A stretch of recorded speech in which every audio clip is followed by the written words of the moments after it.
কোথায় যাবে? আপনি বলেন ম্যাডাম কোথায় যাবে? এখন যাবে কোথায়? এখন যাবে কোথায়? না না, ওখানে যাবে না, ওদিকে যাবে। না না, এখানে আসুক, এখানে আসুক, সে এখানে আসুক।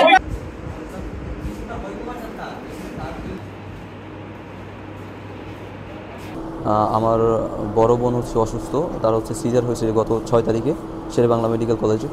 তো সিজার হওয়ার পরে তার 3-4 দিন পরে ওখান থেকে রিলিজ দিয়েছে।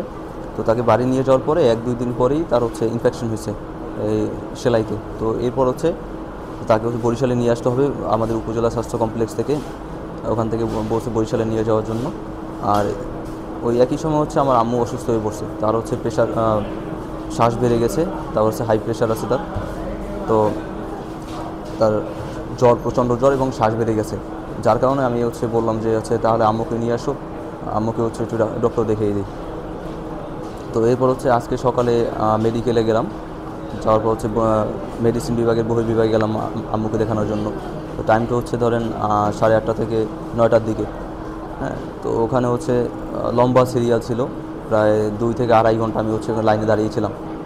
তো দাঁড়িয়ে থাকার পরে যখন হচ্ছে 11:10 বাজে, তখন হচ্ছে ওখানে স্টাফরা বলতেছে ডক্টর আর দেখবে না রোগী।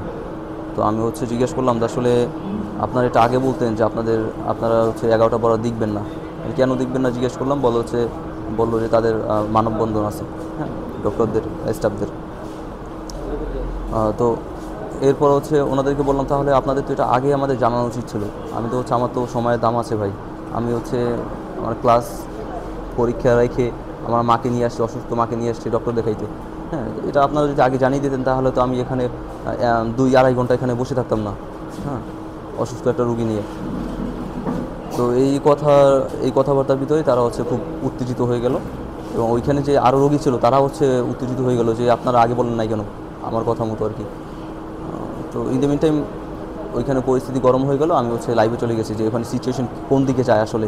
হ্যাঁ, তো লাইভে যাওয়ার পরে তারা হচ্ছে 2-3 জন আসলো, ওইখানে যে 2-3 জন লোক আইসে আমার হচ্ছে ফোনটা কেড়ে নেওয়ার চেষ্টা করলো। আমি দিতে যাচ্ছিলাম না, তারা হচ্ছে আমাকে হিট করে তো মোবাইলটা আমার নিয়ে যাওয়ার পরে আমার এলোপাথারি লাথি ঘুষি হচ্ছে থাপ্পড় এগুলো শুরু করলো। আর ওরা হচ্ছে আরও ডাক দিল লোক, আরও প্রায় 15 থেকে 20 জন লোক আরও চলে আসছে। আসার পর হচ্ছে ওরা মানে আমাকে বেধড়ক মারধর শুরু করলো। তো আমার আম্মু হচ্ছে আম্মু ছিল পাশে, আম্মু তো চিৎকার চেঁচামেচি, আশেপাশে মানুষের চেষ্টা করতেছিল ছাড়ানোর। বসুন্ধরা টিস্যু, অশুদ্ধতার বিরুদ্ধে এক বিন্দুও ছাড় নয়। আম্মু হচ্ছে আমাকে ছাড়াতে গিয়ে সেও ফিজিক্যালি অ্যাসাল্ট হয়েছে। তো এরপর হচ্ছে একটা টাইমে মানে আমার নাক মুখ দিয়ে রক্ত বের হয়ে গেল। তো নিজে থেকে বাঁচানোর জন্য আমি কোনোভাবে হচ্ছে ডক্টর রুমে ঢুকে পড়ছি।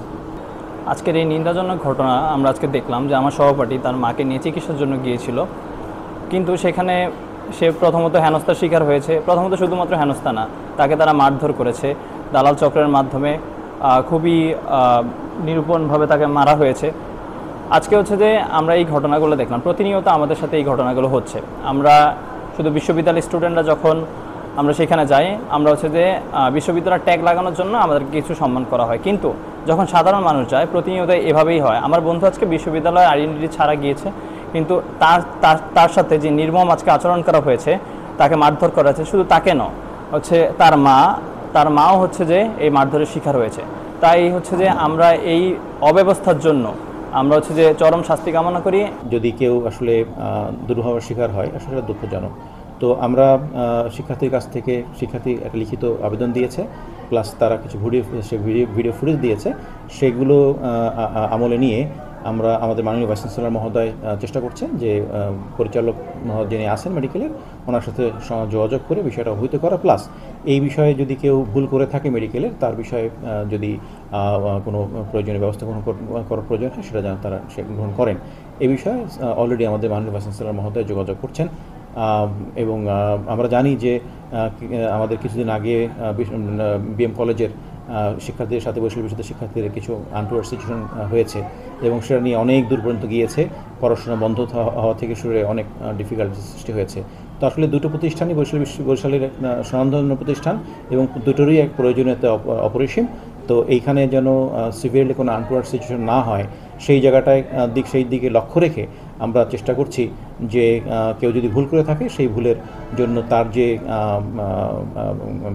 পানিশমেন্ট বলি বা তার যে আসলে বিচার হওয়া দরকার সেই জিনিসটা যেন আমলে নেওয়া হয় এবং সেইভাবে যদি স্টেপ নেওয়া হয় সেই বিষয়ে আমরা চেষ্টা করে যাচ্ছি।